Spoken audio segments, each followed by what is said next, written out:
ঘরের মেঝেতে পড়ে আছে স্বামীর রক্তাক্ত নিথর দেহ, শরীরে অন্তত 10টি ছুরিকাঘাতের ক্ষত। কিন্তু ঠিক সেই মুহূর্তে সেই একই ফ্ল্যাটে পাশের বিছানায় শুয়ে নির্বিকারভাবে মোবাইল চাপছিলেন চিকিৎসক স্ত্রী। শুধু তাই নয়, অন্য কক্ষে যন্ত্রণায় ছটফট করছে 8 বছরের নিষ্পাপ শিশু। তার শরীর বেয়ে ঝরছে রক্ত, তবুও নেই কোনো কান্না, নেই কোনো চিৎকার। যেন চারপাশের এই বীভৎস রক্তগঙ্গা তাকে স্পর্শই করছে না। এমনই এক ঘটনা ঘটেছে কর্ণাটকের ধারওয়াড় শহরের রাঙ্কাস্টেলা অ্যাপার্টমেন্টের 6ষ্ঠ তলার একটি ফ্ল্যাটে।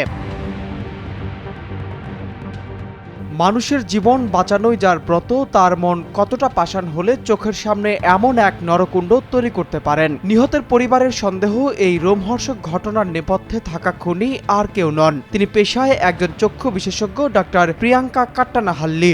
আর মেঝেতে পড়ে থাকা ওই নিথর মানুষটি তারই স্বামী, শহরের নামকরা অ্যানেস্থিয়া বিশেষজ্ঞ ডাক্তার কিরণ হোন্নানাভার। পুলিশের তথ্য অনুযায়ী মঙ্গলবার রাতের পর থেকেই ডাক্তার কিরণের সঙ্গে যোগাযোগের চেষ্টা করছিলেন স্বজন ও সহকর্মীরা। কিন্তু প্রতিবারই ফোন ধরছিলেন না স্ত্রী। কখনো বলছিলেন স্বামী ঘুমাচ্ছেন, আবার কখনো জানাচ্ছিলেন তিনি ডিউটিতে গেছেন। এদিকে ঘন্টা পেরিয়ে যায়, তারপর আরেকটি দিন, তবুও দেখা মেলে না ডাক্তার কিরণের। সন্দেহ বাড়তে থাকে পরিবারের। অবশেষে খবর দেওয়া হয় পুলিশকে। দরজা ভেঙে যখন পুলিশ ভেতরে ঢোকে, তখন সামনে আসে এমন এক দৃশ্য যা দেখে পুলিশ কর্মকর্তারাও স্তব্ধ হয়ে যান।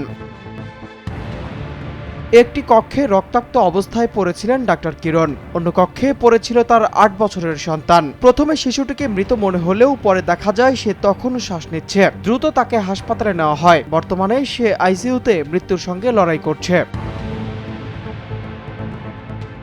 আর ঠিক সেই সময় পুলিশের চোখে পড়ে আরেকটি দৃশ্য। পুলিশের দাবি, একই ফ্ল্যাটের ভেতরে খাটে শুয়ে নির্লিপ্তভাবে মোবাইল ফোন ব্যবহার করছিলেন ডাক্তার প্রিয়াঙ্কা। চারপাশে রক্ত, স্বামীর নিথর দেহ, মৃত্যুর সঙ্গে লড়াই করছে নিজের সন্তান। তবুও তার আচরণ ছিল অস্বাভাবিকভাবে শান্ত। এখানেই শেষ নয়, পুলিশ জানিয়েছে ফ্ল্যাটে জোরপূর্বক প্রবেশের কোনো চিহ্ন মেলেনি। ঘটনার সময় ভেতরে ছিলেন কেবল স্বামী, স্ত্রী এবং তাদের সন্তান। এই কারণেই তদন্তের কেন্দ্রবিন্দুতে রয়েছেন ডাক্তার প্রিয়াঙ্কা।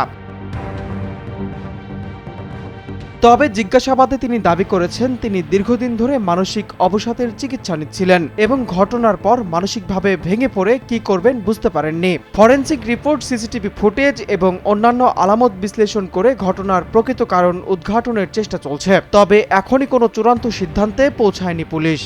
ডাক্তার কিরণ ও প্রিয়াঙ্কা দুজনেই ডিভোর্সে ছিলেন এবং 10 বছর আগে তাদের বিয়ে হয়েছিল। আহত নিহাল ডাক্তার কিরণের প্রথম পক্ষের সন্তান। কিরণের পরিবারের দায়ের করা মামলার অভিযোগে বলা হয়েছে, প্রিয়াঙ্কা দিন তিনেক আগেও কিরণকে ছুরি দিয়ে হত্যার হুমকি দিয়েছিলেন। আসলে সেই রাতের অন্ধকারে কি ঘটেছিল, সেই উত্তর খুঁজছে কর্ণাটক পুলিশ। তদন্ত শেষ হলেই জানা যাবে এই রক্তাক্ত পারিবারিক ট্র্যাজেডির পেছনের প্রকৃত সত্য।